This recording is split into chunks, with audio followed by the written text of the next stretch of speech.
क्या जो जनता का प्रतिनिधि चुनकर आता है वो भी राजा हो जाता है? अखिलेश यादव जो कह रहे हैं वो सिर्फ तंज है, चिढ़ाने के लिए कह रहे हैं, या अखिलेश यादव को आप लोगों ने फैजाबाद अयोध्या सीट जिता दी है तो इसीलिए उनको घमंड हो गया? आपको क्या लग रहा है? देखिए, अखिलेश यादव जो कहा है कि अयोध्या के राजा अवधेश जी हैं, कि इनका घमंड है। मैं कहना चाहता हूं कि घमंड इनका चूर चूर हो जाएगा कि जो अपराध भगत कर करई और राम रोष पावक सोच रही। अयोध्या के संतों का अपमान हो रहा है, अयोध्या कोटों को अपमान हो रहा है। अयोध्या के फैजाबाद के लोगों ने अगर उनको वोट दिया है तो राजा नहीं हो सकते हैं। एक सांसद जो है, ये लोकतंत्र की परिभाषा में जो है, ये सेवक हो सकता है, राजा नहीं हो सकते हैं। इनका अभिमान बोल रहा है। और राम तो राजा, राम ही अवध राजधानी, राम जी हमारे राजा हैं, अवध उनकी राजधानी है। ये शाश्वत है, पुराण है और सब कुछ कहा गया है। यही अवधेश प्रसाद हैं, अभी इलेक्शन में बोल रहे थे ना मथुआ ना काशी और वोट पावे अवधेश पासी। ये जातीयता की बात कर रहे हैं। मैं कहना चाहता हूँ अखिलेश यादव से, मैं कहना चाहता हूँ अवधेश पासी से, अयोध्या में संत चंदन लगाते हैं, तिलक लगाते हैं, राम की पूजा करते हैं, तो इसको अयोध्या की सीमा में घुसने नहीं देना चाहिए। यहाँ आकर के अवधेश पासी माफी मांगे कि हम तो राम के सेवक हैं, राम के दास हैं, राम के चरणों की उपासना करते हैं। अगर मुझे मुख से निकल गया है, हमारा राष्ट्रपति ने कहा है मैं राजा हूँ, तो मैं राजा नहीं हूँ। के सवाल का पहले जवाब दीजिए, उसके बाद विशाल मिश्रा ने जो आपको पूछा था उसका भी जवाब दीजिएगा। मैं कैसे बता दूं? राम इस दलित के नाम पर आप राजनीति कर रहे हैं, लेकिन नाम बदल देते हैं, उसमें नहीं सोचते कि दलित है या ब्राह्मण है या राम के नाम पर है। राम जी होते हैं, राम जी के अंदर कोई भेदभाव नहीं है। कोल की रात भीड़ चुप तो करो, ये तो बोल रुकी नहीं रहे। ये उनकी गलती नहीं है। भाजपा के लोगों आवाज तो बंद हो। यादव को राष्ट्रीय पुरस्कार ये काम गलत कर दिया है। जगदीश जी, आप लोग जिस पर हंस रहे हैं ना, वो एक साधु संत और जगत गुरु हैं अयोध्या के। मुझे नहीं पता आप लोग जानते हैं कि नहीं जानते उनको, लेकिन मैं आप लोगों को बता देता हूं, ये जो अट्ठास आप लोग कर रहे हैं, हमें उठा दो। अखिलेश यादव ने तंज कसा था, अखिलेश यादव ने अखिलेश यादव क्या प्रभु श्री राम पर तंज कस रहे थे? उन्होंने तो कहीं बीजेपी का जिक्र नहीं किया। राजकुमार भाटी, एक बार रुकिए, राजकुमार भाटी को जवाब देने दीजिए, उसके बाद देवेश शर्मा आपके पास आऊंगा। राजकुमार भाटी जी, राजकुमार भाटी जी, ये राम का वर्तन कसेंगे और इनकी औकात नहीं। मैं जब बोलूंगा जब कोई दूसरा ना बोल रहा हो, मैं इस तरह की डिबेट नहीं करता कि वो भी बोलते रहे, मैं भी बोलता हूँ, कितना ही महान सही, कितना ही पूज्य सही, लेकिन मर्यादा होती है एक डिबेट। हाँ, देखिए, अभी जिन लोगों को राम का अपमान इसमें नजर आ रहा है, राम की मर्यादा का उल्लंघन नजर आ रहा है, क्या उन्हें उस दिन राम का अपमान नहीं लगा था जिस दिन राम मंदिर के लिए 2 करोड़ रुपए में जमीन खरीद के और 4 घंटे बाद 18 करोड़ रुपए में राम के नाम रजिस्ट्री की गई थी, रामलला के नाम? उस दिन राम का अपमान उन्हें नजर नहीं आया था? क्या आज राम मंदिर के गर्भगृह की छत टपक रही है, पानी भर गया उसमें गर्भगृह में, क्या इन्हें राम का अपमान नजर नहीं आया?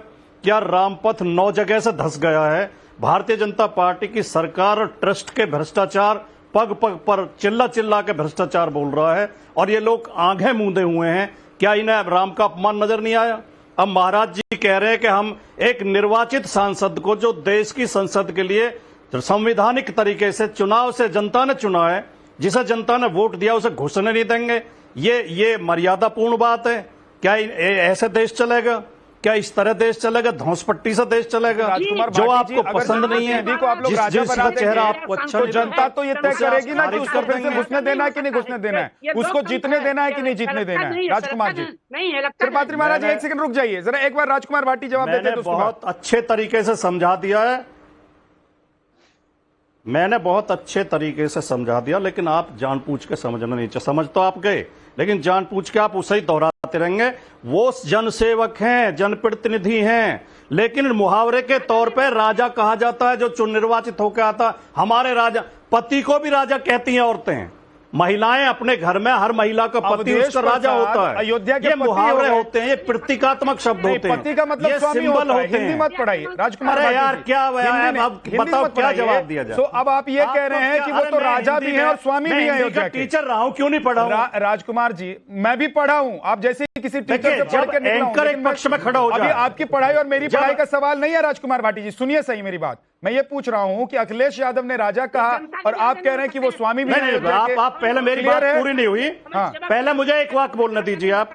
हमारे पहले बोलिए, कंप्लीट पहले मुझे एक बात बोलने दीजिए, कंप्लीट कीजिए। जब एंकर एक पक्ष में खड़ा हो जाए, जब एंकर एक पक्ष में खड़ा हो जाए और उस पक्ष में चिल्ला चिल्ला के दूसरे पक्ष को धमकाने लगे, फिर डिबेट निष्पक्ष नहीं रह जाती। राजकुमार फिर उस भाटी जी, मैं डिबेट का सवाल कोई नहीं अर्थ पूछूं नहीं क्या रहता। आपसे? आप हमारी बात सुन ही नहीं रहे। आप मैं एक तरफ आपसे खड़े सवाल हैं। पूछ रहा हूं, जवाब दे रहे हैं, फिर मैं सवाल पूछ रहा कहां हूं। पढ़ा है, क्या पढ़ा? ये तरीका थोड़ी होता डिबेट। आपका काम सवाल पूछने का, यार आप लड़ने लगते हैं।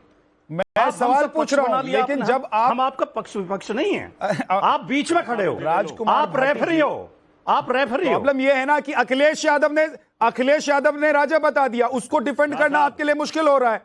तो अब कहिए कि एंकर सवाल नहीं पूछ रहा, लड़ रहा है। मैं तो सवाल ही पूछ रहा हूं। मुश्किल नहीं हो रहा कतई भी। राजकुमार भाटी जी, मैं ये कह रहा हूं कि कृपात्री जी अगर कह रहे हैं कि अवधेश कुमार को हम घुसने नहीं देंगे, वो कह रहे हैं कि अगर आपने उनको राजा समझ लिया है तो हम घुसने नहीं, तो जिस किसमें हिम्मत है इस देश में? जनता को अब तय करना होगा ना। किसमें हिम्मत है जो निर्वाचित सांसद को ना घुसने दे?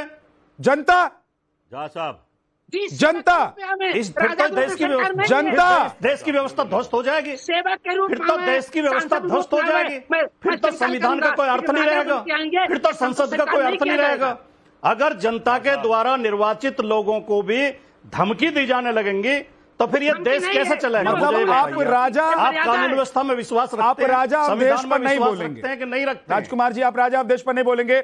एक सेकंड, शलभ मणि बहुत देर से हाथ उंगली उठाकर बैठे हुए हैं। शलभ जी, मैं जवाब दीजिए। बोल रहा हूं लेकिन आप सुनेंगे नहीं। शलभ मणि, अब राजा बन के आएंगे। अब देखिए, राजकुमार जी की भाषा से तो लग रहा है कि उन्होंने अवधेश जी को राजा ही मान लिया है। उन्होंने कहा कि किसकी हिम्मत है, कौन धौंस दे सकता है, कौन रोकने से घुसने से रोकेगा। तो राजकुमार जी, हम लोग लोकतांत्रिक व्यवस्था में आप इस भाषा काम का करते समर्थन हैं करते हैं, और लोग प्रधानमंत्री मुख्यमंत्री के भी रास्ते को रोकते शलभ मणि हैं। जी भी, राजकुमार भाटी जी और जगदीश जी भी, आप लोग जानते हैं कि जो जनता आपको संसद तक पहुंचाती है वो सड़क पर आपको रोक भी सकती है और अगली बार आपको यह भी बता देगी कि हमने जो चुनकर भेजा था आपको, वो हमने गलती की थी या सही किया था। तो जनता को ही तय करना है राजकुमार भाटी जी। इसलिए मैं कह रहा हूं कि जनता उस जनता अयोध्या में जाने से रोक नहीं सकती है। ना कि करपात्री जी महाराज। करपात्री जी महाराज जनता है वहां की जी। अवधेश प्रसाद है, करपात्री जी भी अयोध्या की जनता जनता है। के निर्वाचित प्रतिनिधि हैं। अरे ठीक है, जनता शलभ मणि, अब एक सेकंड रुकिए। शलभ मणि जी, लेकिन आप ये कहेंगे शलभ मणि जी, राजा बन के जाएंगे। मैं वही देख रहा था कि राजकुमार जी की भाषा से तो ऐसा ही लगता है कि बस इन्होंने राजा कहा नहीं, ये मान तो लिया ही है कि अवधेश जी राजा हैं। वो कौन रोक सकता है? ये तो इस देश में लोकतांत्रिक व्यवस्था है, कोई भी घेराव करता है, मुख्यमंत्री तक के घेराव होते हैं, प्रधानमंत्री तक के घेराव होते हैं। और रही बात, देखिए अभी हमारे साथी कह रहे थे, मैं सुन रहा था कि ठेकेदारों को मिर्ची लग गई। नहीं, हमें मिर्ची नहीं लगी, इस देश के लोगों को मिर्ची लगी है और आपको नहीं लगती होगी, क्योंकि आपने तो रामचरितमानस की प्रतियां फड़वाई हैं, आपने तो रामचरितमानस जलवाई है। आपके गठबंधन के लोगों ने तो सनातन को डेंगू, मलेरिया, न जाने क्या क्या कहा है। और आपके कहने का परिणाम ये रहा है कि देश भगवान राम की आस्था में विश्वास करने वाले लोग, उन्होंने इस देश में प्रधानमंत्री श्री नरेंद्र मोदी जी को देश में तीसरी बार शपथ दिलाई है। आप लाख कोशिश करते रहे, लाख आपने नापाक गठबंधन बनाए हैं, लेकिन लोग खड़े हुए। आप भगवान राम का अपमान यूं ही करते रहिए, रामचरितमानस का अपमान करते रहिए। क्या क्या नहीं कहा आपके बिहार के आरजेडी के नेताओं ने, क्या क्या नहीं कहा। और हम तो देख रहे थे कि अवधेश जी जब चुन के आए, जब उनसे लोगों ने कहा, एक टीवी डिबेट में ही कहा कि चलिए जय सिया राम बोल दीजिए, वो बोलने को तैयार नहीं। आप देखिए किस प्रकार से मंदिर का आमंत्रण मिला था, कोई जाने को तैयार नहीं हुआ। आज तक समाजवादी पार्टी के नेताओं ने दर्शन तक नहीं किया, भगवान राम का जाके दर्शन तक नहीं किया। तो आपसे हम अपेक्षा नहीं करते। और हम तो सनातन तो इतना ज्यादा सहिष्णु है, इतना बड़ा दिल है सनातनियों का कि आप कुछ भी